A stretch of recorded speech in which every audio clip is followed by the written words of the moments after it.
आप सुन रहे हैं itech.com पर पॉडकास्ट और हम लोग बात कर रहे हैं डिज़ाइन पैटर्न की। ये उसी सेक्शन का 17th पार्ट होगा। इसमें हम लोग स्टार्ट करेंगे बिहेवियरल डिज़ाइन पैटर्न की, जिसमें से सबसे पहला है chain of responsibility. Behavioural design pattern क्या होता है?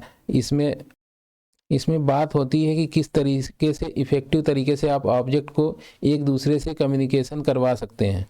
उसी चीज़ को सही तरीके से करने के लिए ये सभी डिज़ाइन पैटर्न यूज़ होते हैं। इसके पहले कि अगर आपने पॉडकास्ट क्रिएशनल और स्ट्रक्चरल डिज़ाइन पैटर्न का नहीं सुना तो आप सुन लें, उससे आपको काफ़ी हेल्प मिलेगी।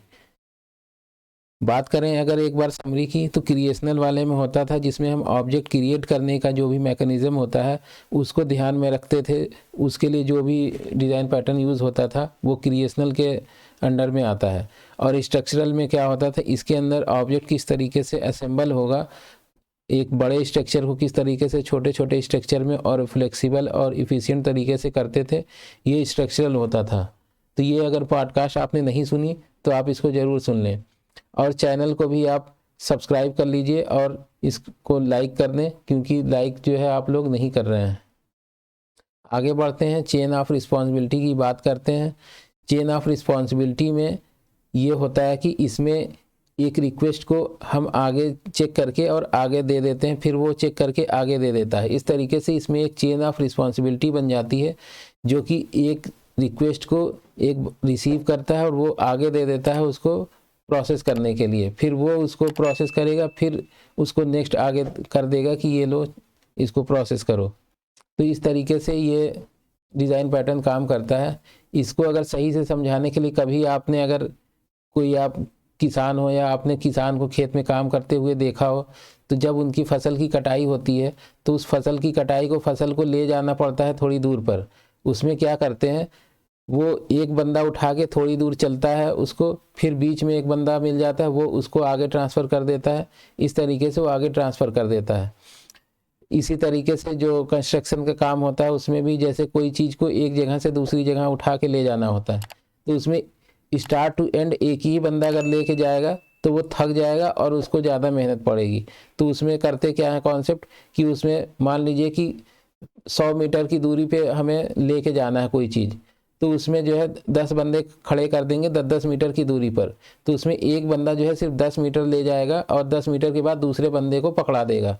तो इस तरीके से बहुत ही इफ़िशिएंट तरीके से वर्क होता है। सेम इसमें भी चेन ऑफ रिस्पॉन्सिबिलिटी में भी यही होता है कि इसमें एक ही उसको ऑब्जेक्ट को काम ना दे, पूरा ना दे करके इसमें क्या करते हैं कि एक काम उसको दे देते हैं, वो करके आगे दे देता है, फिर वो करके आगे दे देता है। इस तरीके से इसमें काम होता है। इसके अगर और एग्जांपल की बात करें तो इंटरव्यू पैनल जो होता है वो भी सेम इसी तरीके से वर्क करता है। जैसे कहीं पर किसी का इंटरव्यू होना है तो उसका एक ही बार में नहीं होता, उसके जो है कई राउंड होते हैं।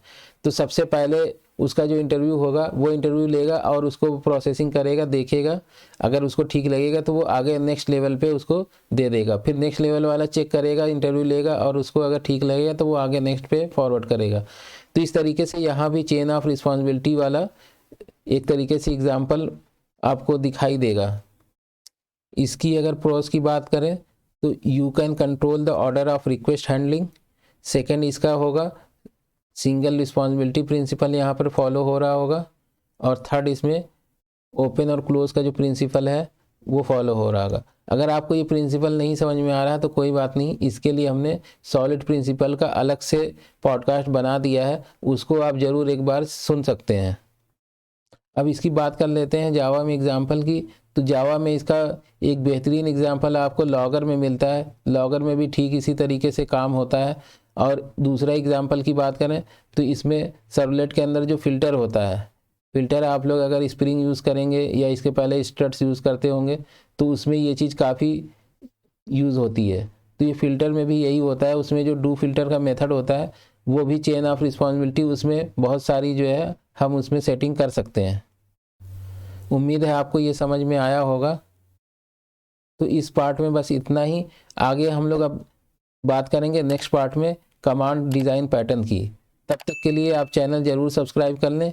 मिलते हैं फिर नेक्स्ट पार्ट में। तब तक के लिए थैंक यू फॉर लिसनिंग।